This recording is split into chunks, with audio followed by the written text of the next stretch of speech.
اسے لگ رہا تھا اس کا دل وہیں تہخانے میں رہ گیا ہے۔ ابھی وہ باتیں کر رہے تھے کہ اچانک دروازے پر زور زور سے دستک ہونے لگی، جس پر گھبرا کر وہ تینوں کمرے کی جانب بڑھے۔ دستک اس قدر شدید تھی کہ لگ رہا تھا کہ کوئی دروازہ توڑ دے گا۔ انہوں نے جیسے ہی دروازہ کھولا وہاں کوئی بھی نہیں تھا۔ اس سے پہلے کہ وہ دروازہ بند کرتے، دروازے کے نزدیک کھڑے حسن کو ایسا لگا کوئی اس سے ٹکراتے ہوئے گیا ہے۔ وہ گھبرا کر ادھر ادھر دیکھنے لگا۔ یار سامنے دیکھ، کوئی گیا ہے، ارحم کمرے کی جانب اشارہ کرتے ہوئے بولا۔ جہاں اسے لگا تھا کہ سامنے کمرے میں کوئی گیا ہے، وہ تینوں سامنے کمرے میں گئے تو وہاں سے سسکیوں کی آوازیں آ رہی تھی، جس پر وہ تینوں گھبرا گئے۔ وہاں کوئی بھی موجود نہیں تھا۔ وہ تینوں کمرے میں واپس آ گئے۔ یار یہ کیا ماجرا ہے، کچھ سمجھ نہیں آ رہا ہے، نعمان بولا۔ کرمداد نے بتایا تو ہے، ان لڑکیوں کی یہاں روحیں بھٹک رہی ہیں جن کو قتل کر کے ملک سردار نے دفن کیا ہے، اور وہ سسکیوں کی آواز بھی ان میں سے ہی کسی لڑکی کی ہے۔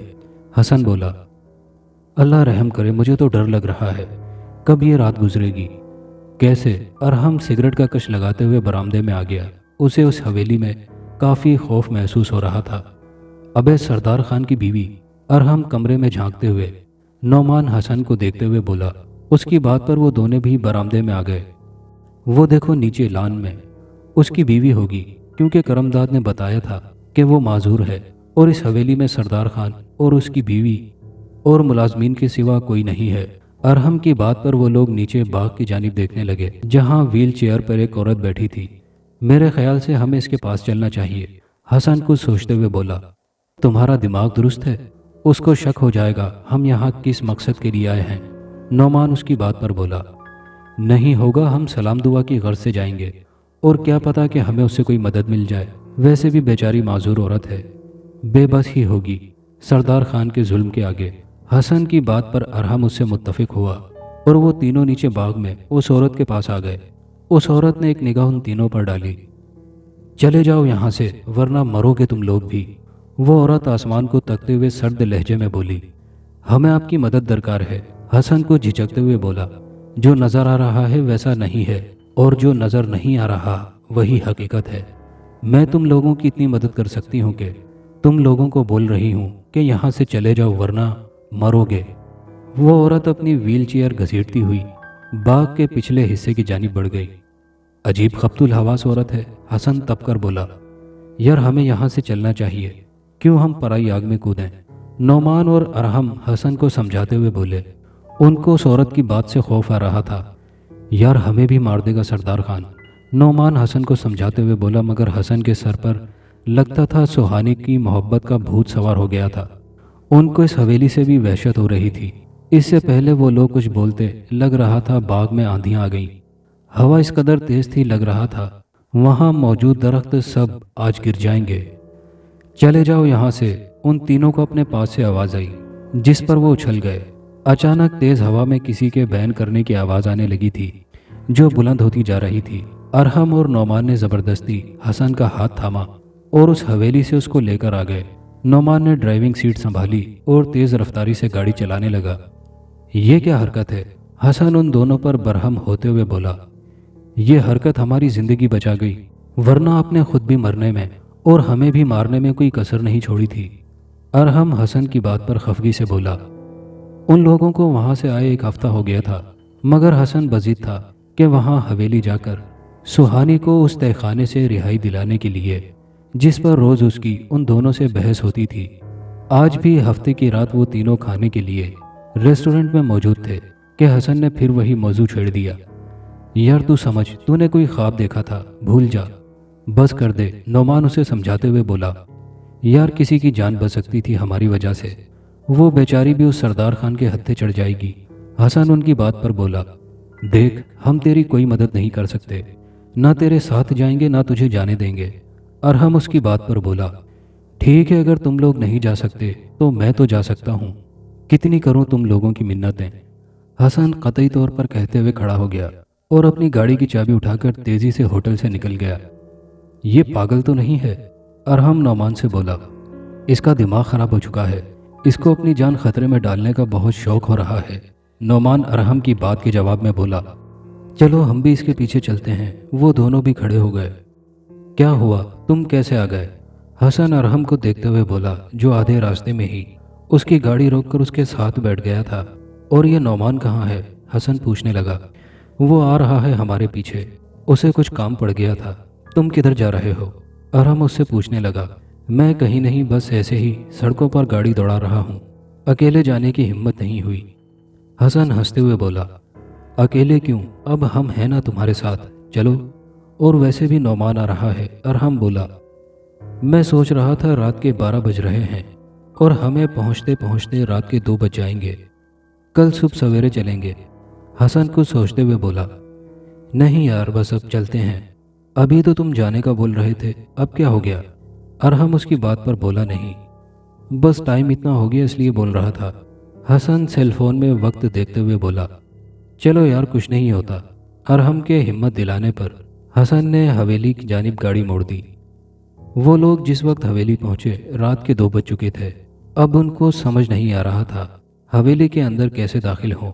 وہ لوگ حویلی کے داخلی دروازے کے پاس کھڑے سوچ ہی رہے تھے کہ ارحم نے دروازے پر ہاتھ مار کر دیکھا تو بھاری بھرکم دروازہ کھلا ہوا تھا۔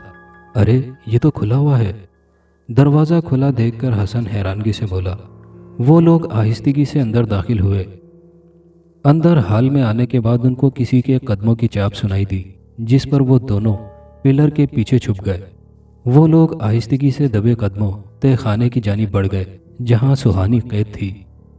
دیکھو سہانی، میں تم کو بچانے آیا ہوں، حسن سہانی کے قریب آتے ہوئے بولا اور اس کا ہاتھ تھام کر تیزی سے وہاں سے نکلا۔ ابھی وہ لوگ نیچے حال تک پہنچے تھے کہ اچانک سردار خان کی زوردار آواز آئی، کون ہے یہاں؟ مگر وہ سہانی کو لے کر ایک کمرے میں چھپ گیا جو شاید سردار خان کی بیوی فردوس بیگم کا تھا۔ اس کمرے میں خالی ویل چیئر رکھی ہوئی تھی۔ اچانک وہ خالی ویل چیئر پورے کمرے میں تیزی سے گول گول گھومنے لگی۔ یہ دیکھ کر حسن کی آنکھوں میں دہشت آ گئی۔ وہ گھبرا کر ارحم کی تلاش میں نظر دوڑانے لگا جو اب اس کے ساتھ موجود نہ تھا۔ وہ سہانی کا ہاتھ پکڑ کر باہر کی جانب بھاگا اور حویلی کے پچھلے حصے کی جانب چھپ گیا کیونکہ سامنے ہی باغ میں فردوس بیگم تھی۔ پوچھو تو حسن کہاں ہے؟ کہیں واقعی میں وہ حویلی کی جانب تو نہیں نکل گیا؟ ارحم گاڑی میں بیٹھتے ہوئے فکر مندی سے نعمان سے بولا، یار مجھے تو یقین نہیں آ رہا کہ جو کچھ فیض چچا نے بتایا ہے وہ درست ہے۔ ارحم پیشانی سے پسینہ صاف کرتے ہوئے نعمان سے بولا۔ وہ دونوں ہوٹل سے نکل کر پارکنگ کی جانب بڑھے ہی تھے کہ ان کو فیض چچا نظر آ گئے جو سامنے روڈ پر کسی سواری کے انتظار میں کھڑے تھے۔ فیض چچا ارحم کے پرانے ملازم تھے۔ وہ کئی سالوں سے اس کے گھر میں ملازمت کر رہے تھے، مگر اب ان کی کافی عمر ہو چکی تھی، اس لیے وہ اب اس کے گھر نہیں آتے تھے۔ ارحم سے مل کر کافی خوش ہوئے۔ باتوں باتوں میں ارحم نے سردار خان کی حویلی کا ذکر کیا جس پر ان کے چہرے کا رنگ بدل گیا۔ ان کے تاثرات دیکھ کر نعمان ارحم دونوں چونکے۔ ان کے پوچھنے پر وہ بتانے لگے، اس حویلی میں اس کے بڑے بھائی ارشد ملازم تھے۔ سردار خان بہت رحم دل اور نیک فطرت انسان تھا۔ اسے اپنی بیوی فردوس بیگم سے عشق تھا جو ایک حادثے میں معذور ہو گئی تھی، اولاد کوئی تھی نہیں۔ سردار خان اپنے ملازمین کی ضروریات کا خیال رکھتے تھے۔ ان کا ایک پرانا ملازم تھا کرم داد، اس کی بیٹی سہانی فردوس بیگم کی خدمت کرتی تھی۔ ایک دن سردار خان نے کرم داد اور سہانی کی گفتگو سن لی جو آپس میں بات کر رہے تھے۔ سہانی اپنے باپ سے بول رہی تھی، اس بڑھیا کو تو میں سلو پوائزن کھانے میں دے رہی ہوں، زیادہ سے زیادہ 1 ماہ جی سکے گی، اور وہ بڈھا سردار خان، اس کو میں اپنے حسن کے جال میں پھانس کر شادی کروں گی اور ساری دولت اپنے نام کراؤں گی، اولاد تو کوئی ہے نہیں، پھر اس کو بھی سلو پوائزن کھانے میں دے کر اس دنیا سے اٹھا کر باہر پھینکوں گی تاکہ میں اس حویلی پر راج کر سکوں، اور پھر تو میری کسی امیر زادے سے شادی کرا دینا۔ سہانی مکاری سے ہنستے ہوئے باپ سے بولی، جس پر کرمداد بیٹی کے منصوبے پر اش اش کر اٹھا تھا۔ سردار خان جو فردوس بیگم کی گرتی طبیعت سے پریشان تھا، جو اب ہر وقت نیند میں رہتی تھی، اب وہ وجہ سمجھ گئے کہ انہوں نے سہانی کو سزا کے طور پر تہ خانے میں ڈال دیا۔ مگر کچھ وقت بعد فردوس بیگم وفات پا گئیں کیونکہ زہر ان کے پورے جسم میں داخل ہو چکا تھا۔ فردوس بیگم کو حویلی کے پچھلے حصے میں دفن کر دیا گیا۔ فردوس بیگم کی موت نے سردار خان کو توڑ کر رکھ دیا تھا۔ اس وقت میرا بھائی ارشد جو وہاں ملازم تھا، اس کی آنکھوں کے سامنے یہ سارے حالات تھے۔ اس نے فون کر کے سردار خان کے بھتیجے عثمان کو بلا لیا سردار خان نے اپنی ساری جائیداد اپنے اکلوتے بھتیجے عثمان کے نام کر دی۔ اسی دوران کرمداد نے الٹی سیدھی خبریں سردار خان کے حوالے سے پھیلا دی تھیں کہ وہ برا انسان ہے۔ کچھ ماہ بعد سہانی اسی تہخانے میں مر گئی تھی۔ کرمداد بیٹی کی موت برداشت نہ کر سکا اور وہ بھی اس دنیا سے چلا گیا۔ ان دونوں کی قبریں بھی حویلی کے پچھلے حصے میں بنا دی گئیں۔ جتنا وقت سردار خان زندہ رہا، ملازمین نے خود اپنی آنکھوں سے دیکھا کہ اکثر خالی ویل چیئر چلتی ہوئی سردار خان کے کمرے میں داخل ہوتی تھی۔ کبھی رات کو ان کے کمرے سے باتوں کی آوازیں آتی۔ لوگوں کا کہنا تھا کہ وہ فردوس بیگم کی روح تھی جو اپنے شوہر سے اپنی وفات کے بعد بھی وفا نبھا رہی تھی۔ کچھ وقت کے بعد سردار خان کا بھی انتقال ہو گیا۔ جس دن سردار خان کا انتقال ہوا اس دن پوری حویلی نادیدہ سسکیوں سے گونج رہی تھی۔ ملک سردار کی قبر ان کے بھتیجے نے فردوس بیگم کے برابر بنوا دی تھی۔ کچھ وقت وہ حویلی میں رہا، پھر حویلی بند کر کے وہ لندن چلا گیا، کیونکہ اس حویلی میں روز کوئی نہ کوئی پراسرار واقعات ہوتے تھے جس سے وہ خوفزدہ ہو گیا۔ آج اس بات کو 30 سال ہو گئے، وہ حویلی اب کھنڈر بن چکی ہے، مگر لوگوں کا کہنا ہے کہ کرمداد کی روح اس حویلی کے راستے میں کھڑی ہو کر اب بھی لوگوں سے مدد کی بھیک مانگتی ہے۔ فیض چچا کی بات پر ان کا خوف سے برا حال تھا کہ وہ لوگ جس حویلی میں ایک رات گزار کر آئے وہ 30 سال پرانا کھنڈر ہے۔ ان کو فردوس بیگم کی بات یاد آ گئی کہ جو نظر آ رہا ہے وہ نہیں ہے۔ ان کو اب سمجھ آ رہا تھا، یہ سوچ کر ان کے رونگٹے کھڑے ہو رہے تھے کہ وہ تینوں روحوں کے درمیان رہ کر آ چکے تھے۔ ارحم نے سیل فون نکال کر حسن کو کال ملائی۔ حسن نے اپنے سیل فون کی اسکرین پر جیسے ہی ارحم کا نام دیکھا کال اٹھا لی۔ کہاں ہو تم ارحم، کدھر چلے گئے؟ حسن تیزی سے بولا۔ وہ سہانی کے ساتھ حویلی کے پچھلے حصے میں موجود تھا۔ کیا مطلب؟ ارحم فون پر ناسمجھی سے بولا۔ میرا مطلب تم حویلی میں کس جگہ ہو؟ حسن بولا۔ حویلی میں ہو تم؟ مگر میں تو نعمان کے ساتھ ہوں اور ہم آ رہے ہیں، اپنا خیال رکھنا۔ وہ سب جو تم کو نظر آ رہا ہے وہ دھوکہ ہے۔ ارحم نے اسے اپنا خیال رکھنے کی تاکید کرتے ہوئے فون بند کر دیا اور تیز رفتاری سے گاڑی چلاتے ہوئے نعمان کے ساتھ حویلی کے راستے کی جانب بڑھ گیا، جبکہ دوسری جانب حسن کی ریڑھ کی ہڈی میں خوف کی لہر دوڑ گئی۔ یہ سوچ کر کہ اس کے ساتھ ارحم نہیں آیا تو پھر وہ کون تھا جس نے اسے مجبور کیا یہاں تک لانے کے لیے؟ تم کیوں نہیں چلے جاتے یہاں سے؟ فردوس بیگم ویل چیئر پر ادھر آتی ہوئی زور سے بولی۔ میں سہانی کو آزاد کرا کے جاؤں گا، وہ نڈر ہوتے ہوئے بولا۔ مرے ہوئے لوگوں کو آزادی نہیں ملتی، وہ دیکھو سامنے۔ فردوس بیگم سامنے قبروں کی جانب اشارہ کرتے ہوئے بولی، جسے دیکھ کر حسن کے پیروں تلے زمین نکل گئی۔ وہاں 4 قبریں موجود تھیں جو ملک سردار، فردوس بیگم، سہانی اور کرمداد کی تھیں۔ مجھے یہاں سے لے چلو حسن، سہانی سرد لہجے میں حسن سے بولی۔ حسن کی اب اس پر نظر پڑی تو وہاں ایک ڈھانچہ کھڑا تھا۔ وہ اس کا ہاتھ چھوڑ کر تیزی سے بھاگا کہ اس کے سامنے کرمداد آ کھڑا ہوا۔ نہیں جانے دوں گا، وہ حسن کو دیکھتے ہوئے غراتے ہوئے بولا۔ پیچھے سے سہانی کی سسکیوں کی آواز۔ حسن نے خوف کے مارے دونوں کانوں پر ہاتھ رکھ لیے۔